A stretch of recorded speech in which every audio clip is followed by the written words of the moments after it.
We should just do a podcast, but we do some peyote right before. Or they just like don't say anything after, and we just hit record. Just see how long it takes until people notice we're not okay. Dude, I don't think I do good on hard drugs. I've never been on hard drugs, and I don't know what. Never mind. I mean, I've been on Vicodin. That's about it. When I was a junior in high school, maybe, I got like a tooth removed, and so I came home from the being put out or whatever, and I played I think I was playing like Black Ops 2.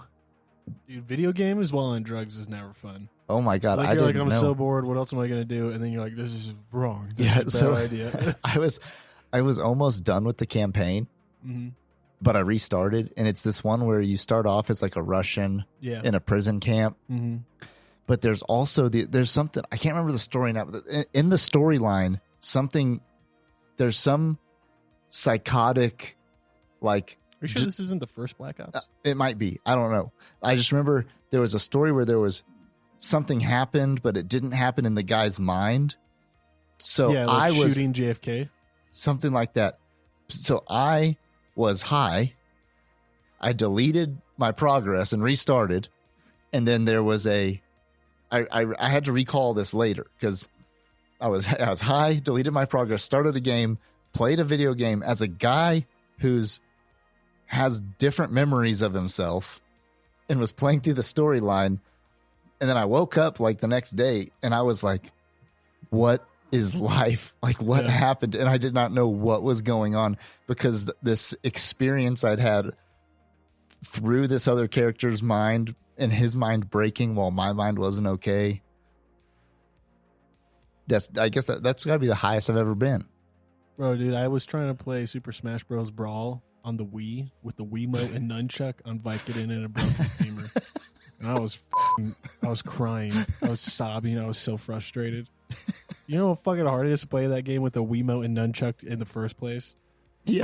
And I just imagine you're sitting down in like a recliner chair. And you're just like... Well, and you have to play that. You have to play that like how a girl plays video games. Now, I should say a girl in the 90s. I was going to say, you better be careful here, bro. I'm backing it up. I'm about to be offended. Listen, there's girls now out there who are gamers, elite with the rest of them, but your standard, and they're not the trans girl gamers, right? Not the trans athlete gamers, right? Exactly. But so back in the day, you and a couple dudes would be playing, and your sister would come in. Or like the girl neighbor would come in and they would play. I didn't have a sister. But... And they would start playing video games.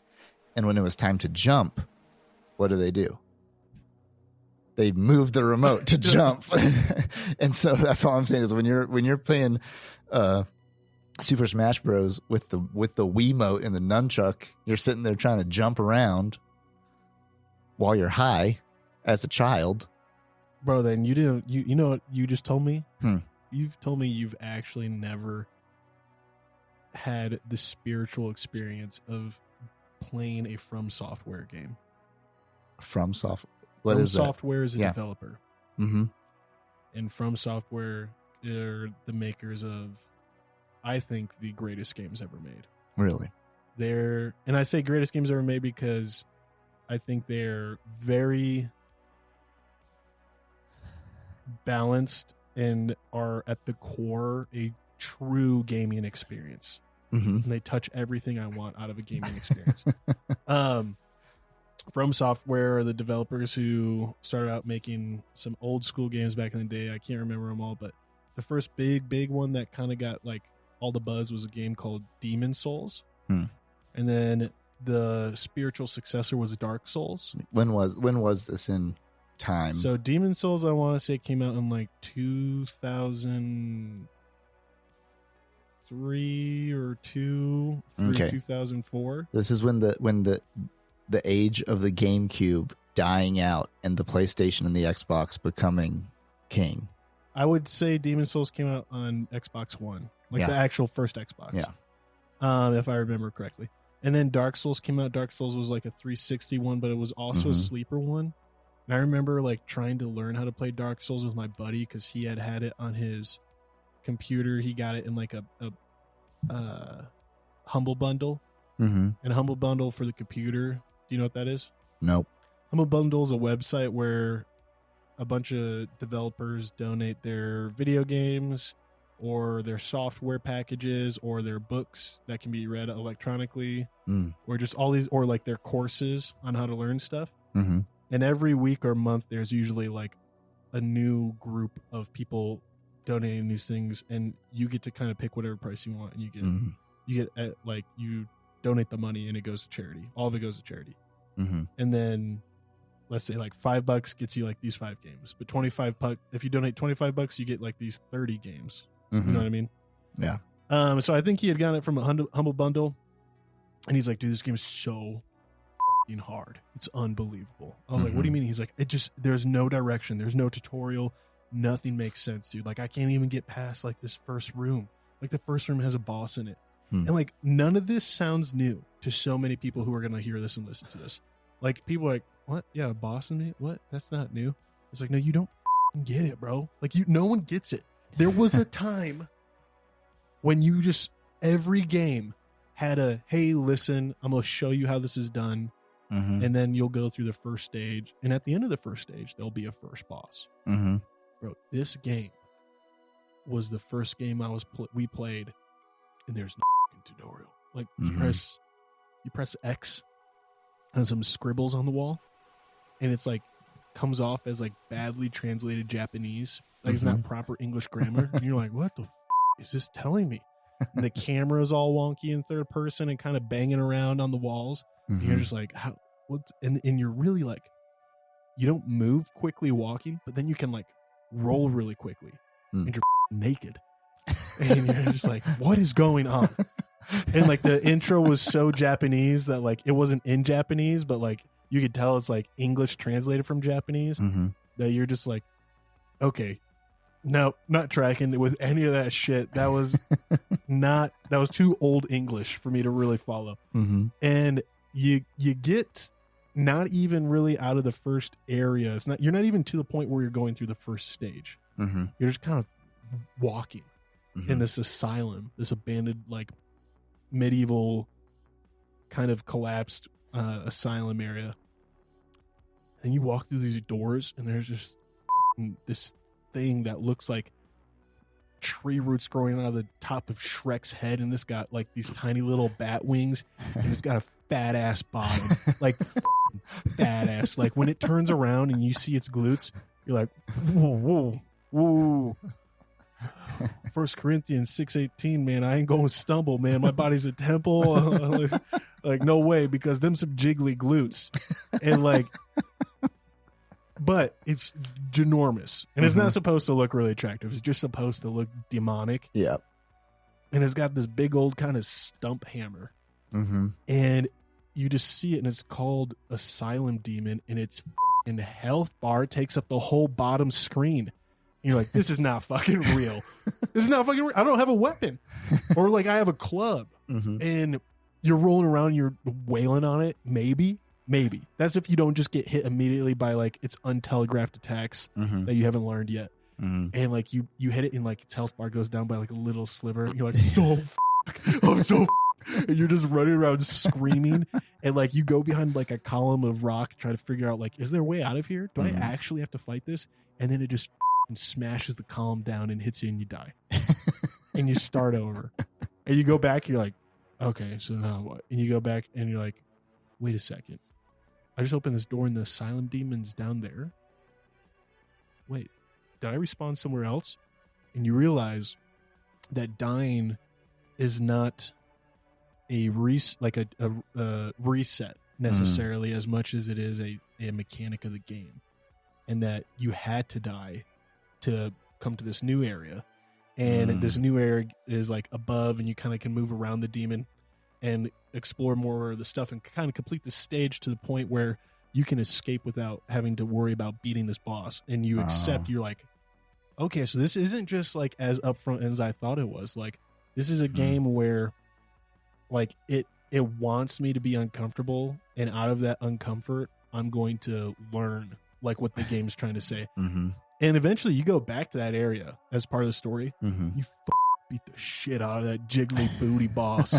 The silent demon gets his cheeks clapped. And you feel so powerful because it hasn't leveled up. Like, it's not a game where like that thing gets healthier. It stays the same health. You just come back swole. Yeah. And you're like, oh, yeah, not funny. naked. I forgot you were even here. And you just beat its ass. And those games are all about that. And then like you get to like have multiplayer join you and stuff like that. And you get to invade other people's worlds while they're trying to fight a boss. And the whole objective is just to them up and kill them.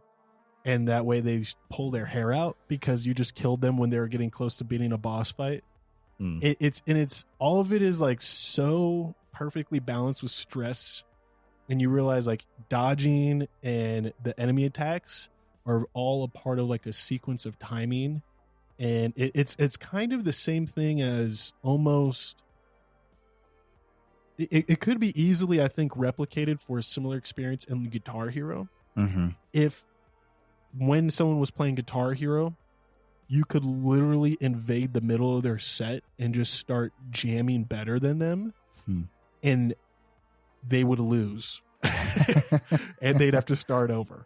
And like that's kind of like it was like that kind of level of multiplayer where also like you could invite someone to be like, hey man, help me with this, like I can't finish the song, and you invite someone and someone's like, all right dude, I'll be your second guitarist and we'll knock this puppy out, right? Nice. And it was kind of like, it was a lot like that. There's a lot of bonding, the camaraderie that you feel with someone when you're like, dude, yeah, so I beat Dark Souls, and like for a while there you're like, one, you even know what that is, damn, and two, it was like, bro, you beat it?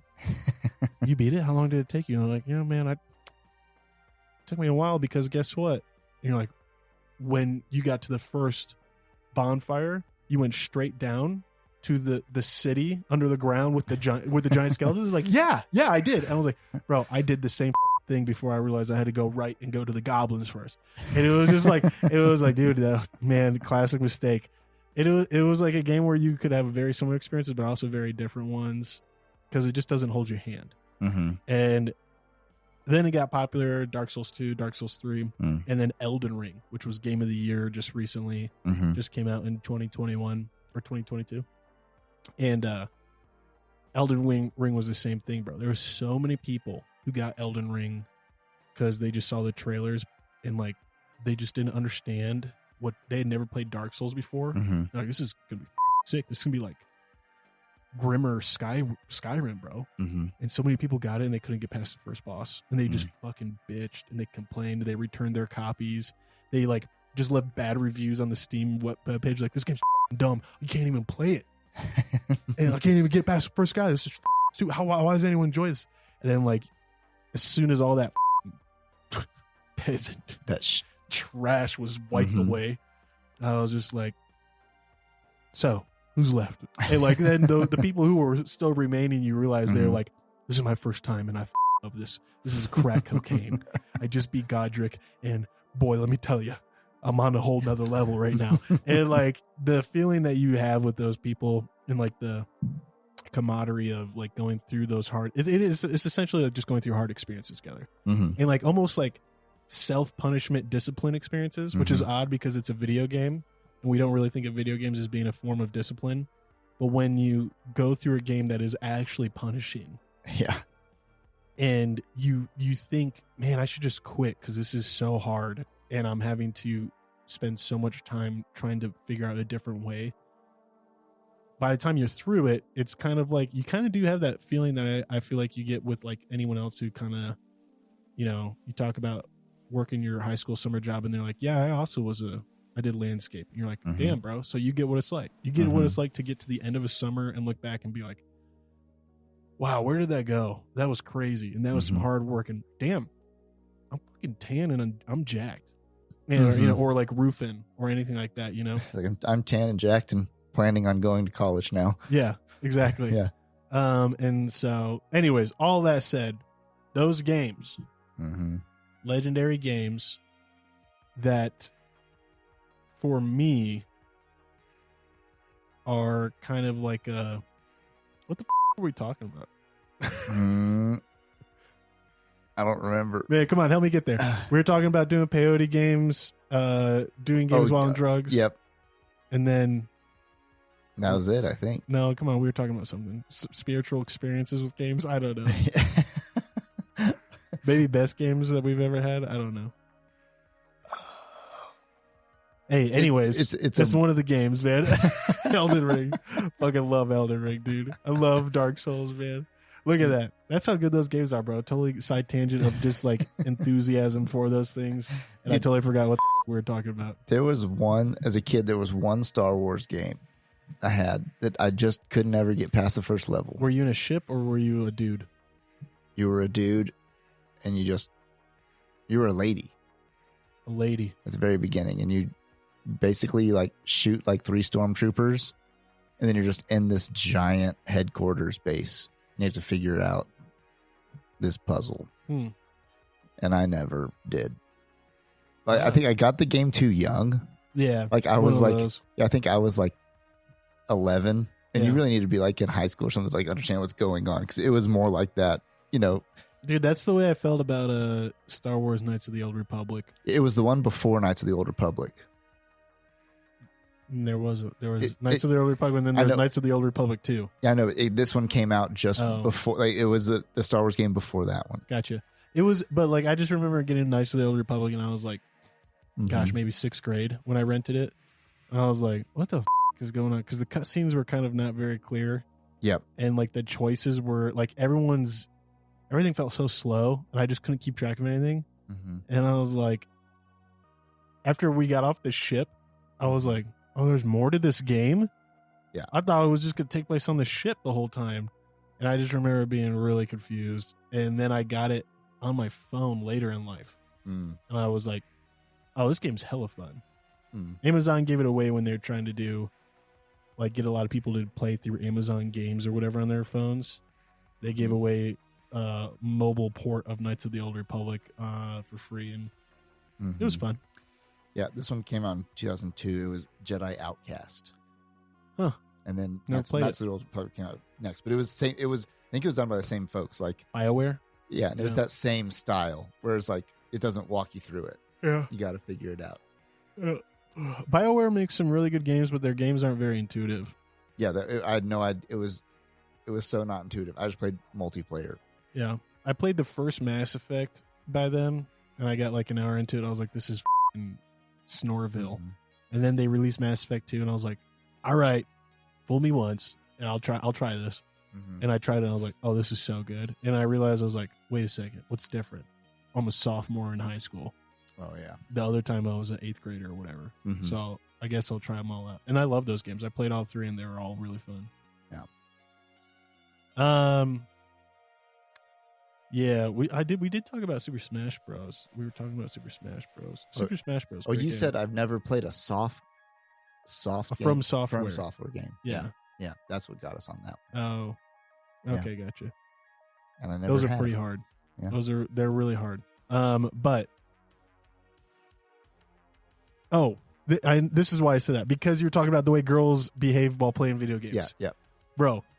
When I'm playing a From Software game, I have the control in my hands, tongue out, and I'm leaning with my rolls. Like as I'm rolling and dodging, and I'm like ducking down and like, bro, you don't get it, bro. Like when you play one of those games, you start standing up and just doing all the kinds of shit, bro. You're all in. Bro, it's so stressful, so sweaty. So sweaty. That's funny. I feel like I've moved past the video game stage, dude, but that's only because everyone I think feels that way until they make some time for them, and then they make time for them and they're like, damn, these things are awesome, right? And here's why I've moved past the video game stage. I will go all in again.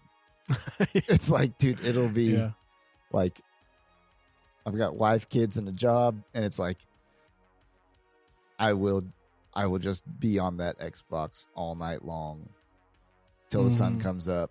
And then when I get home, it's going to be the first thing I want to run downstairs and turn on again. Yeah. And so that's like, so in college, we had an Xbox at the house. It was like one of the dudes. But then like and I have an Xbox. I just left it at my parents' house, and like it's been there, and and I made a conscious choice where I was like, I'm not going to bring it up.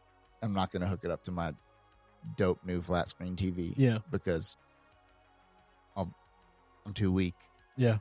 I'll be in there all the time. Yeah, dude, I gave my Xbox and all my games away to some younger guys when I was in college, just because I knew I wasn't gonna hold on to it. You know, when you're moving around from like a different place each year in college, you start packing real light because you realize you're like, dude, it just sucks moving at the end of every 10, 12 months. You just start leaving more shit behind and giving it away to people who want it more than you do until you have a light load. And I just remember the Xbox and all the games are one of those things where I was like, here's the thing. Most of these games that I love, I now have on the computer. Oh, yeah. And so the rest of and like those will be with me forever because it's like it's not tied to a single independent hard drive, right? Like they're stored on the cloud. Right. And I'm just like, you know what? It's time for someone else to enjoy these in their house. I gave it to some guys and they loved it. Like they had a fun time. They played through some of the games. I would give them recommendations. It was cool too because they'd be like, dude, what'd you do at this part? Because I can't figure it out. And I was like, oh, yes, the little bad one. Let me show you. I'd show them how I did something. But I think the reason I still play games more than anything right now is because the main game I spend a lot of time playing is just a game that I go in and I play a little bit, record some, then I edit and upload, and then I go back in and play a little bit some and record. And it's more like about making actual videos than it is like videos that I want to make, right? Like not videos that I'm trying to like optimize for views or clicks. Just like creative expression and stuff like that I enjoy. Right. And I don't really have any multiplayer games I'm playing right now. I think I got really sick of multiplayer games just because I felt like they kept on becoming more and more cash grab, following a simple with all the in-app purchase type stuff. Yeah, I mean, they all became that, and they all have just like the same kind of ethos eventually behind them. Is like, there's no campaign to this. It's just play this for free, but if you spend money, you get all these cool unlocks, and you get to unlock more weapons, and yada yada yada. Yeah, and I just was like, dude, if I'm gonna put all this energy into getting like grinding for this stuff, and still end up spending money on it, I'd rather just get a really good, passionately made single player game that like someone was like, I have a story I want to tell. I've got a small team of guys I'm working with, and we made this thing we're really proud of. And oh, by the way, it's not multiplayer. There's no in-app purchases. You get what you pay for. Smoke break. Smoke break.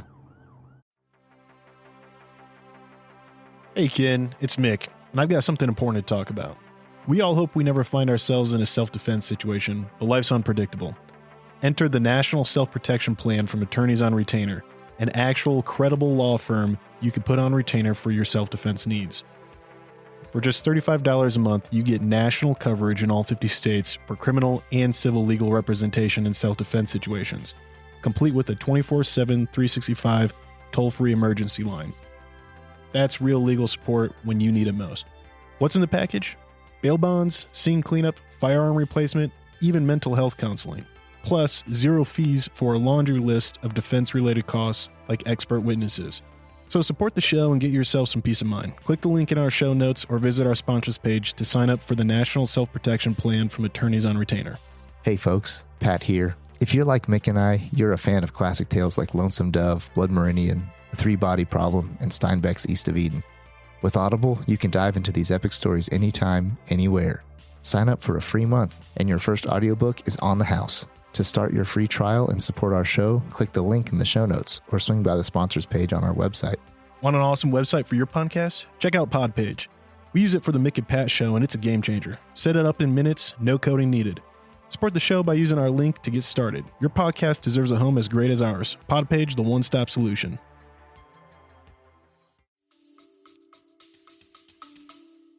Yeah, and I think that's where, for me, somewhere along the lines, because it used to have like multiplayer for It'd be pretty for the campaign. You know, like Couch co-op. Yeah, Halo 3, baby. Yeah, you sit there with your buddy and you play through it. It's like, bro, I loved couch co-op. That's the best thing. Yeah, so you sit down and you can play it by yourself, or both of you play it together, and it's awesome. You ever live somewhere where you had an actual raised couch or chairs behind another couch, and you could have all 4 people in order of the screen they're on? Like the dude sitting above and behind you is first player. We had a setup like that at a college house that I spent a lot of time at. Oh, I loved that setup, dude. And so it pained me when everything like Call of Duty like went to just like team deathmatch, you know, online, where it's like where there's not even a purpose. There's no like mission. The mission is kill as many as you can without dying, and that was the whole thing. And it's like I felt like Zombies was so lazy. Like at first, Zombies was so sick because you're like secret zombies mode in this World War II game. That's awesome. Yeah. And then it was like, wait, but now they took other things away so we could have zombies, and I don't like that. Yep. And there's like no end. Like you can't, or whatever. But like, and it was funny because Zombies was fun and it had its time. But then once all those things started taking away any sort of mission or any final thing, it bummed me out. And so that was when I probably stopped like investing or like buying video games. So when you have the couch with the theater seating couch, and the 4 of you are just playing like an old school Super Smash Bros, Halo or 3. like exactly. So Halo 3 for example, are you allowed to screen peek or not? This can be highly contentious. So I am only a believer in screen peek when it's clear you're playing with people who are they don't got the confidence to go out and try something. And so like if I'm playing a game of Slayer and Halo 3 couch co-op, and it's been a whole 30 seconds with no action that I have not seen someone, then I'm gonna look at the screen to see where they're at. Yeah, because it's just like at this point just running around and wasting time on a map. And I want them to learn that they can't hide. And the thing for me, so this became like a heated thing in our college house, because it's like, especially we'd play whatever game and everybody just, you know, the maps by heart, you know, whatever. It's hilarious. Like, you know them better than your own house. And bro, lockdown on Halo 2, I do know better than like if you dropped you there right now, you could literally just, I can feel the cold breeze. Yeah, dude. And so like just straight up just the fact that like I think it's impossible to not screen peek because of your peripheral vision. Like you can like you. It's weird because you'll be watching your little corner, and you'll get the peripheral view, and then your eyes just drag to it. Yeah, you know, you just magnetically your eyes just linger over. Yeah, and like and you'd actually like say in real life application, that means you're better. Like you pay attention to all the things around you. You don't just get focal pointed into stuff. So what we made was just house rule. Screen peeking's allowed. Like there's just no holds barred. Did you ever play somewhere where they took it super seriously and you had the cardboard? Not to that point, but one time like we had one of our roommates started playing with us, and two of them were like adamant no screen peekers, and one of them we're like in a game, and it got to the point where we were playing gun game, so you can level up, and if you get knifed down, right? So he's stuck on the crappiest gun, and we stopped killing him. We just knifed him. Yeah. And he would just be running around with his head looking at the ground, so we couldn't know where he was, and we just get him. And so finally one time he literally just flung the Xbox controller across the room and just stood up and walked up to the TV and just boom, he just board flipped. He just punched the Xbox off and walked out of the house. Was he ever invited to play again? He wouldn't play. He was a roommate. He'd be like sitting there and he'd get pissed watching us screen peek. That's honestly the most saddest behavior though. Like I get like that's like we all have friends like that, but when I see a friend behave like that and just like it's one thing as a bit to be like ha ha ha turning off the game. Right. But to be like truly I'm so mad at all of you for being better than me that. And I'm not going to say you're better than me because you're screen peeking, Yeah. then I'm gonna go turn off this Xbox and ruin everybody's fun because I'm not having it. And I'm just like, hey man, you want me to like drop you off at daycare too with like some orange peels? Yeah, dude. Grow the up. And like, Yeah. I don't know. That stuff, like, I would honestly just tell someone if they did that. I was like, hey man, I just want you to know you can't play anything on my Xbox ever again. Yeah. Like, just so you know, I don't let any cheaters tarnish my Xbox's runtime. Yeah, you've like, lost privileges. But like, I can't think of anyone having that big a fit. I can't ever remember someone throwing a controller of mine. That would actually drive me through. Controllers were like 60 bones. Dude, they're expensive. Yeah, and so if someone ever threw a controller of mine, I probably would have been like, bro, you're buying me another one, dude. And our controller, or I'm going to beat you with that one. Yeah, by the end, our controller, the battery holder was like so taped up and like to hold it in there. And you just, like one controller, you had to hold your pinky right the whole time. Mm-hmm. And you just, and we would just trade that one around each round. I do remember the controllers that like the cable's so frayed. Mm-hmm. I didn't like the battery ones, but because they would get worse and worse over time and like just not even be able to use a full pair of batteries. Yep.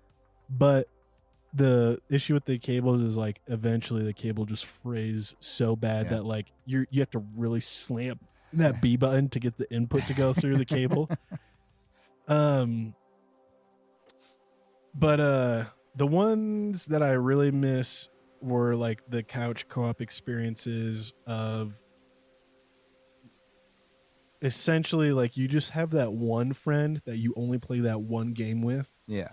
And like you guys might not even be that tight, but like that one friend will send you a text on your Nokia or your, whatever LG flip slide.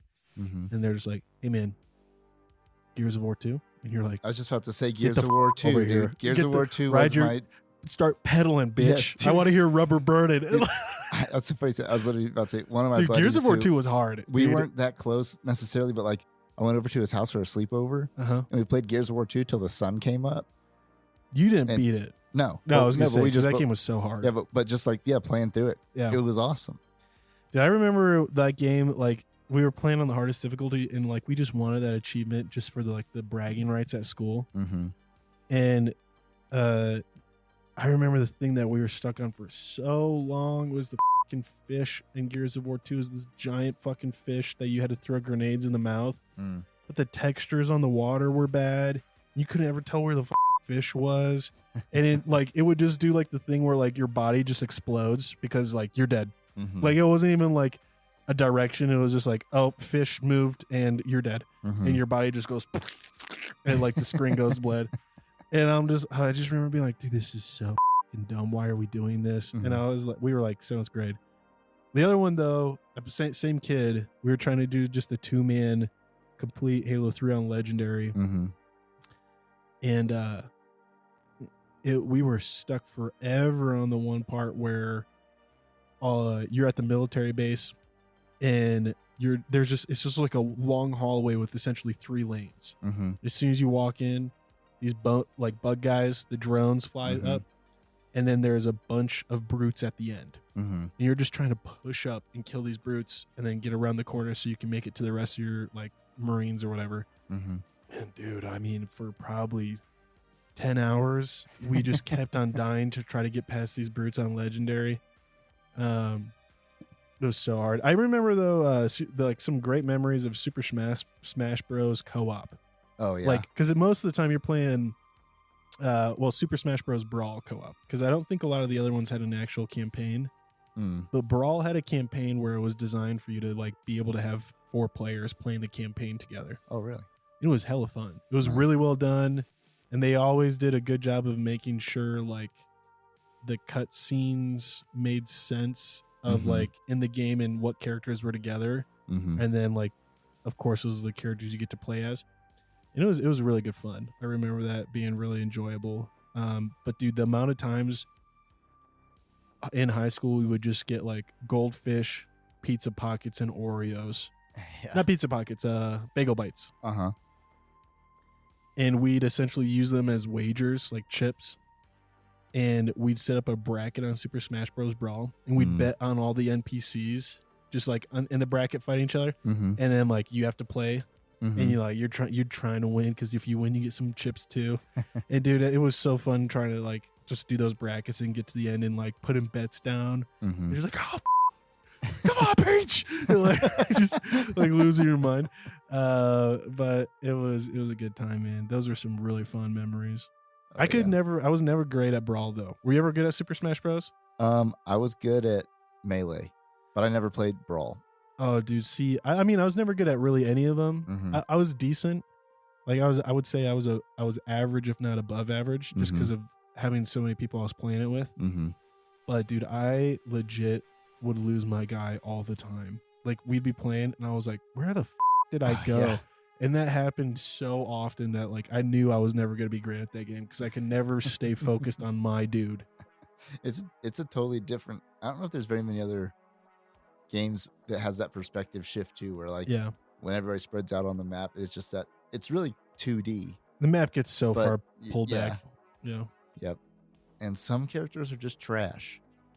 And who's your go-to? Who's like your favorite go-to that like who was your go-to that like of course you're that kid? Link. Yeah. Let's be real. Young Link. I knew it. Just look at you. You come in smelling like someone who plays Young Link. Dude. I was a Falco guy for a long time. Nice.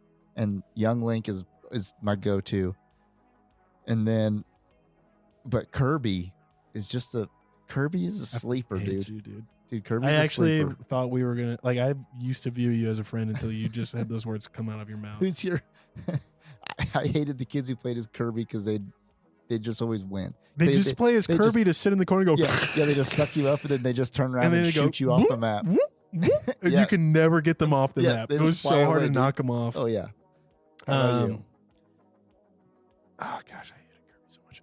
I say I hated Kirby, but I loved playing Meta Knight. Yeah, it's just like Kirby was bat wings, and swings the sword really fast rather than sucks people up. But my go-to in Brawl that I loved because I felt like a lot of people couldn't time his skills right. I loved playing Snake. And Snake had all these cool like sneaky Black Ops weapons, fire a rocket launcher, throw a grenade, drop a mine. And then his special, he just like helicopter pulls him up and you're just firing grenades on the map and shooting people off. It was so fun. But I think in like the other ones, I would go for Captain Falcon. Yeah. I just loved Falco Punch. I hated his up jump because he froze up. Yeah, he didn't have a good one. Yeah. He had a pretty sinker, like he was made out of lead. Yeah. Like you go off the map, even your up B is just like you're going down. Yeah, dude. That's I always had a character that had a good double jump. See, I just felt like that was the most noob trash in the world. But oh dude, I get so bad, dude. Can you feel my blood boiling right now? It's getting warm in here. Nah, I always. Here's the thing: I lost to those people all the time, so clearly they're better than me. But like, I just hated it because I was like trying to play as Snake, and like his up B was like pull out his little like hover drone that goes, and, like it just wasn't.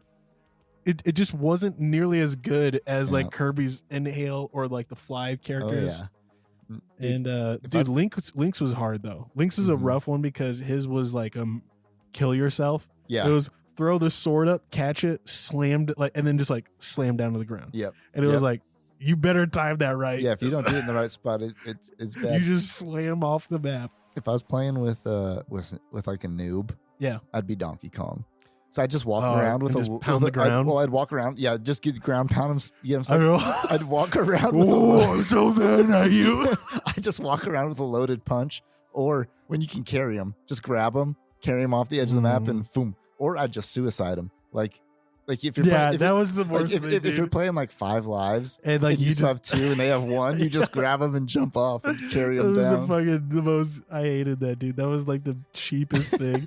I remember there was like some game we were playing and like I had like 2 lives left. The other dude had 5 because he was just hiding Donkey the whole time, and like the rest of us would kill each other off. And he just comes over and he grabs me and just like jumps off.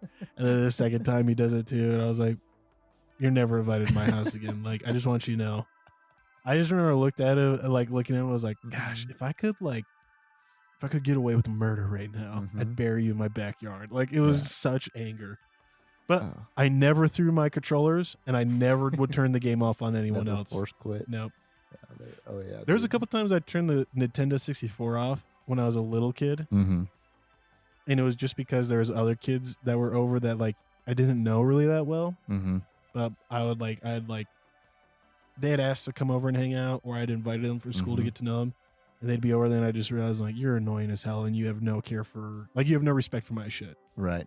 Like, the way they would kind of toss my controller a little bit, or like kind of whine and cry, or like slam the controller if they lose. Like, did you ever like play with those kids that you didn't know well, and then you beat them in like one round of a game, and they're like, no, yeah, please let me win, and like literally like you're like, is this a bit? Yeah, and then you're in like first grade, and you're like, do you behave like this? Is this really how you behave, little baby?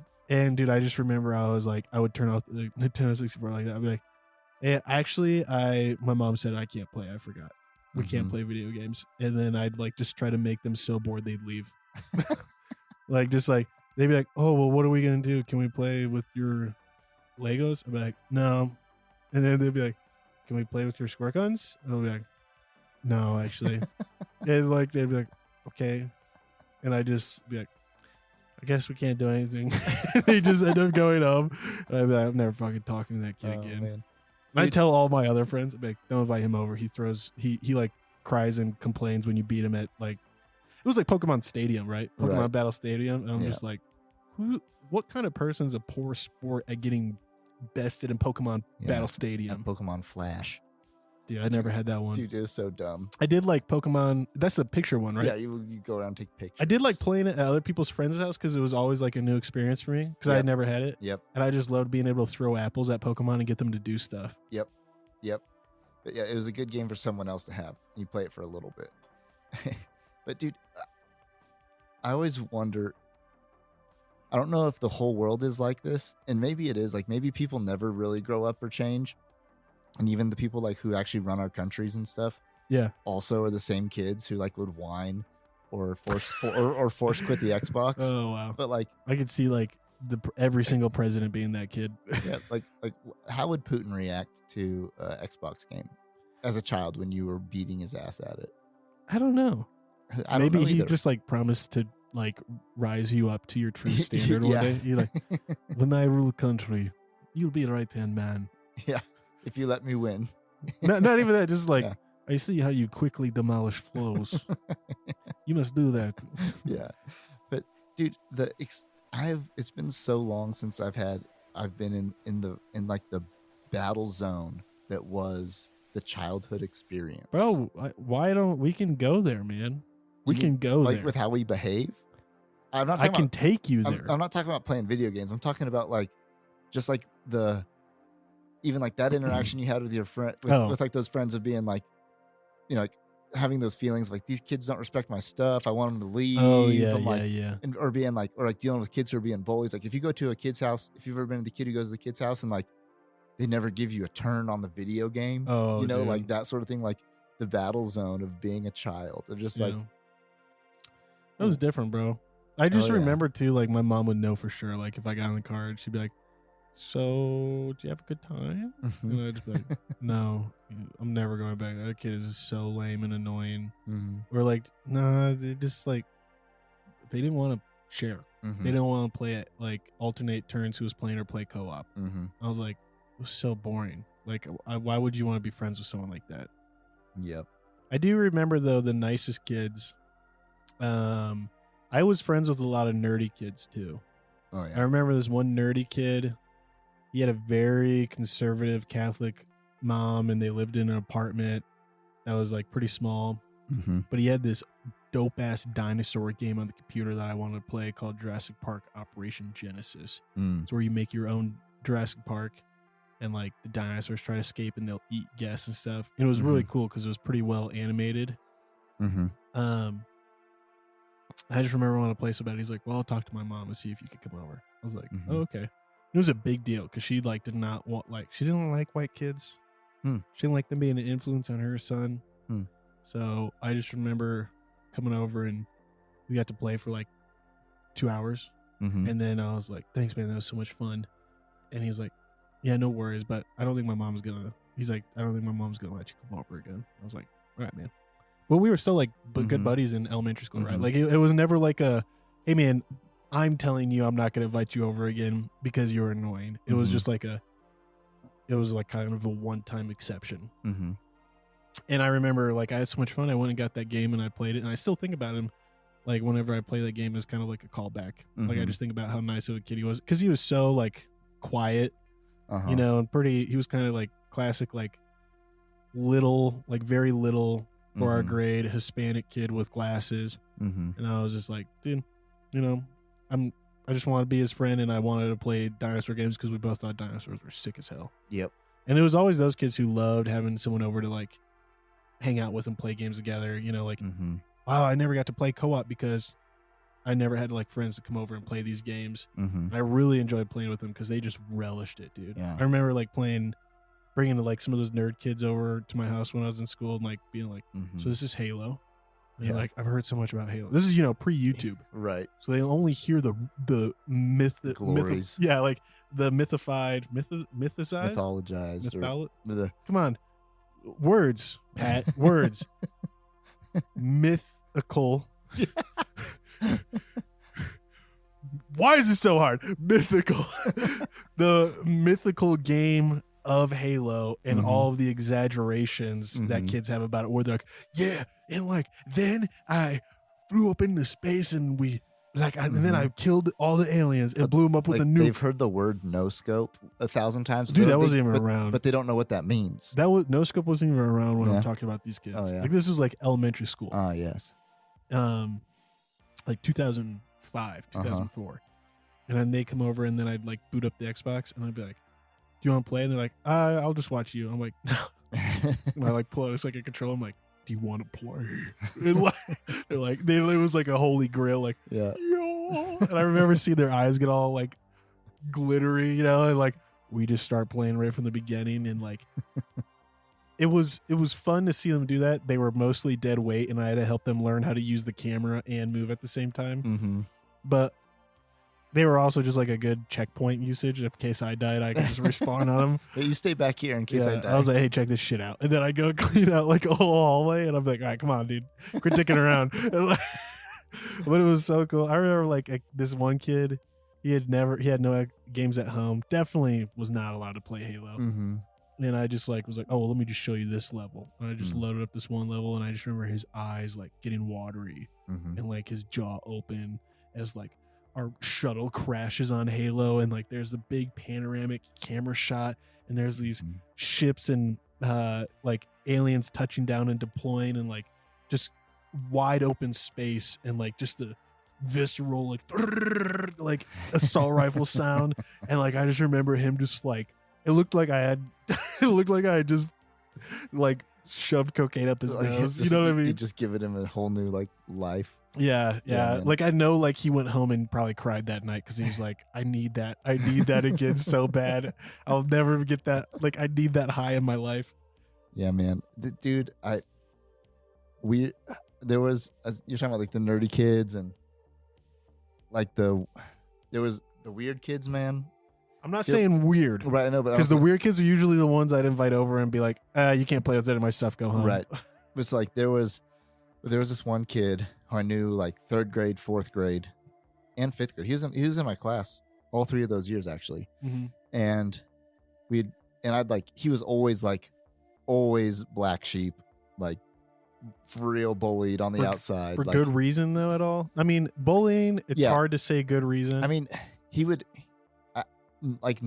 it gotten to the point, one of those things where like he'd accepted the things people had said and the way they treated him, and he'd then therefore started to embody them.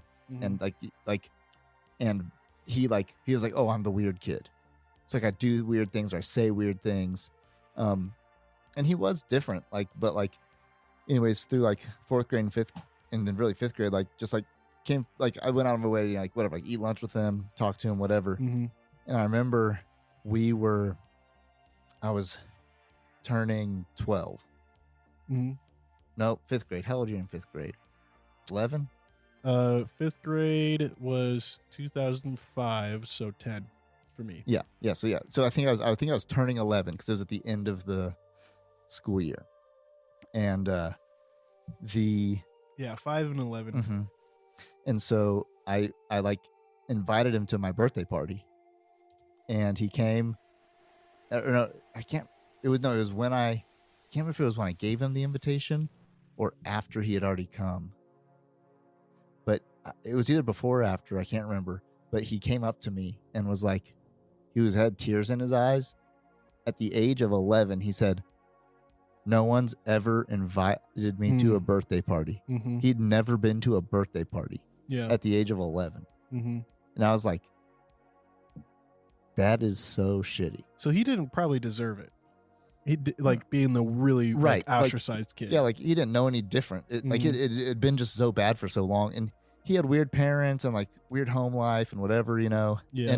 And he was smarter than the other kids, and he was like computer nerdy too. So he just kind of would bury his head in books and bury his head in the computer and stuff.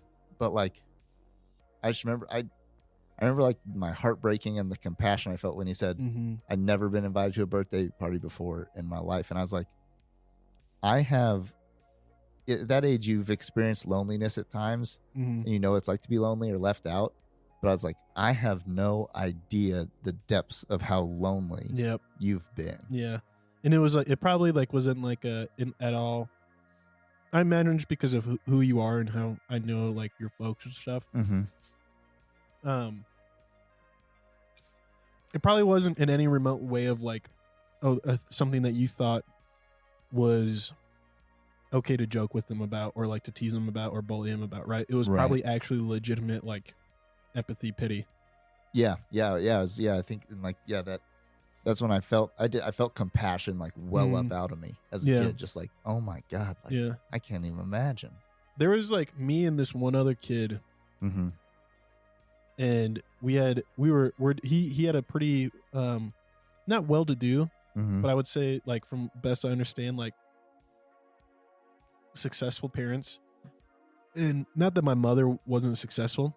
But she was, mostly raising me on one income, and we kind of didn't do, like we didn't have all the fanciest things or like the latest gadgets to like keep all the kids like occupied or something.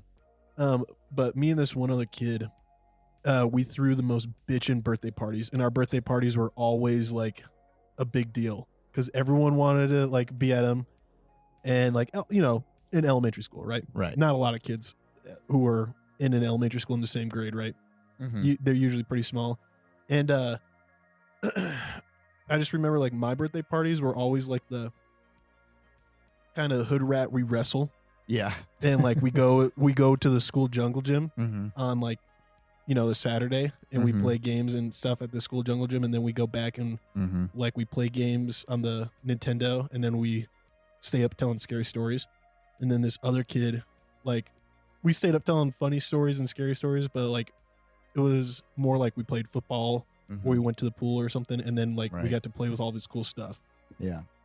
And it was awesome, man, because I felt like my mom had such a heart for all these other kids, and kind of put that on me. And so my birthday party was always a time of like my like close friends who were, usually like we were playing football or kickball or tag or something at recess, and then a lot of the outcast kids that I just felt like bad if I didn't invite them. I didn't want them to be at school and not a part of it, right? And so I always really enjoyed those, and like those kids, like their parents always brought me without fail the best gifts. Oh yeah. I mean, outside of my mom and family, right? Like my grandparents and stuff, but they always would bring me these dope ass dragon Lego sets, or like this super cool squirt gun or RC car. And it was like I felt like their way of saying thank you for inviting their kid to like not just be at my birthday party, but be with all these other guys at a birthday party and hang out with like young boys their age. Yeah. So I think like now, from being like in a parent's role and a parent's perspective, like there are times when like parents are disengaged and don't know what's going on with their kids. They don't know the hard stuff their kids are going through. But also like most parents actually do know, like as kids, you think that your parents don't really know. Even if you tell them about it, you think they don't know or don't understand.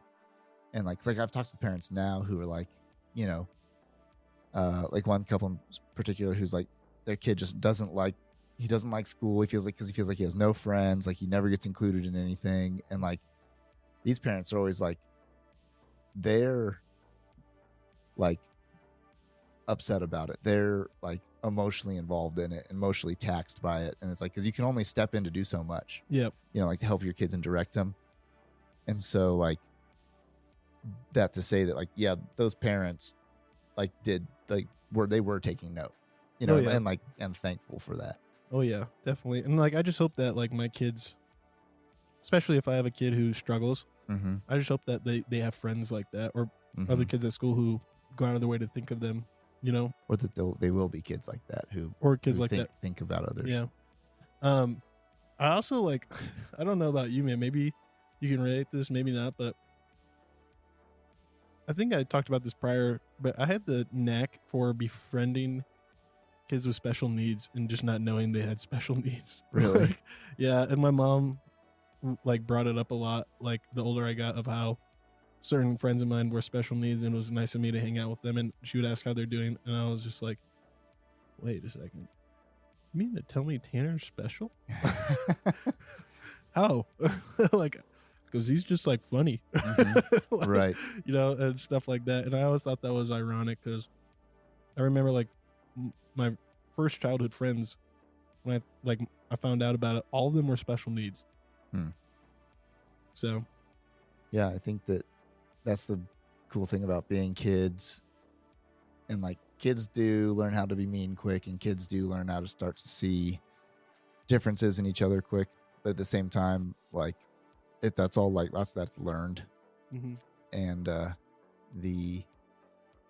think there's an innate piece to it too. But also, like, you were talking about, you're hanging out with your buddy who, like, mom didn't really want you there because you were white, you know, like, and he just wanted to have friends or whatever. Or like being a kid who you're just hanging out with other kids who have fun, and you don't know that there's something, you know, quote unquote wrong with them, or that they're not quote unquote normal, right? Yeah. Or like, you're just like, we're just having fun.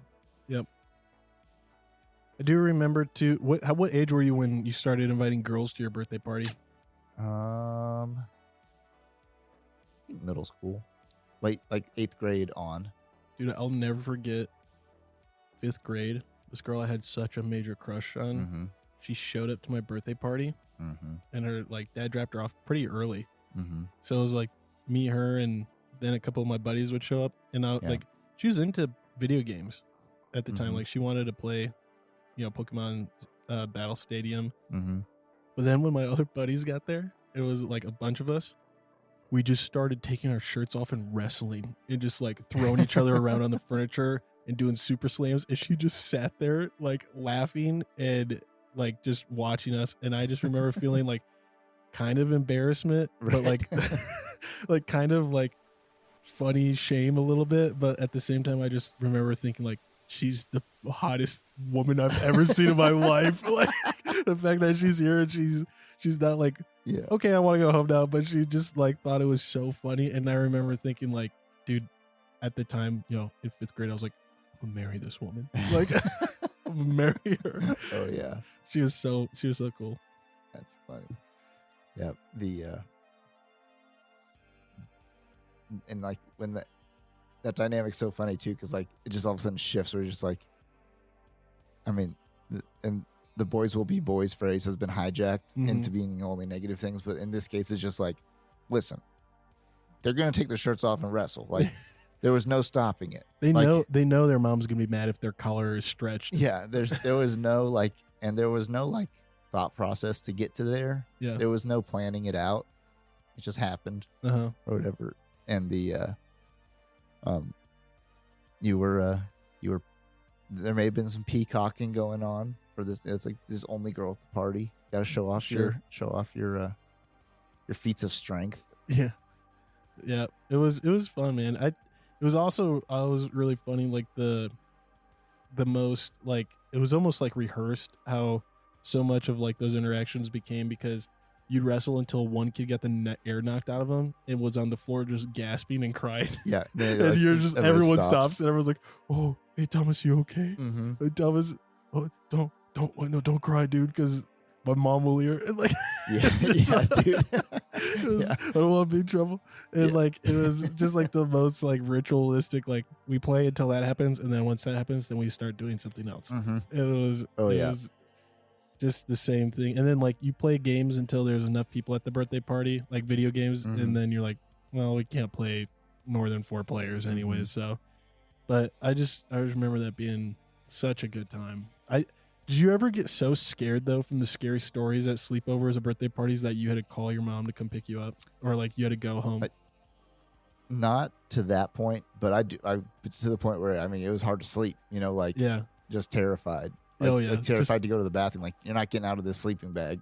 Yeah. Like just, those some of those scary stories, man, they're completely terrifying. Dude, there's a couple times where I was so scared. I was like, I need my mom.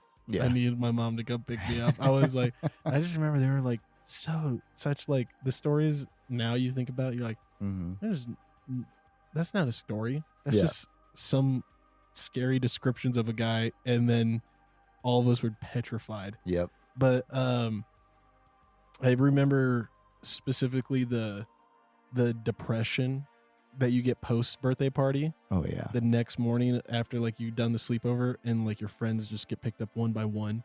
Mm-hmm. And then it's just like the last friend gets picked up and you're like, well, I guess there's just school tomorrow. Yep. A whole year. Yeah. And a year is like an eternity at this age.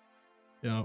I always hated it the next morning when people started getting picked up. I was so bummed. I was like, that means fun's over. It's all done. Yeah. But anywho, good times. Good nostalgia again. We've been on a good nostalgia train, I feel like, for some of these podcasts of just like enjoying and reminiscing on childhood. I'd love to hear other people's stories of their birthdays, and to our kid out there, just kind of, were you that weird kid that really appreciated getting invited? Were you that kid who invited others? Love to kind of hear those things. Yeah, because those are the stories that are, I think, rarer and rarer nowadays. As we kind of grow up, we see less and less of that, and kind of taking place across the kids nowadays. They don't seem to spend that kind of quality time with one another. But anywho, I think that's a good wrap for this one. Yeah. And if you haven't yet, go leave a review. Leave a review. We like those. We've got a couple coming in, so that's good. And we can't see what you wrote until we have a certain number of them. Oh, really? Yeah, they just have the star rating. So we got to keep getting those in, and we can, if you've written stuff, we got to get those numbers bumped up. So go out there, start another Gmail account, give us another 5-star review, and then we might see your stuff. So, yeah. Heck yeah. All right, kid. Till next time.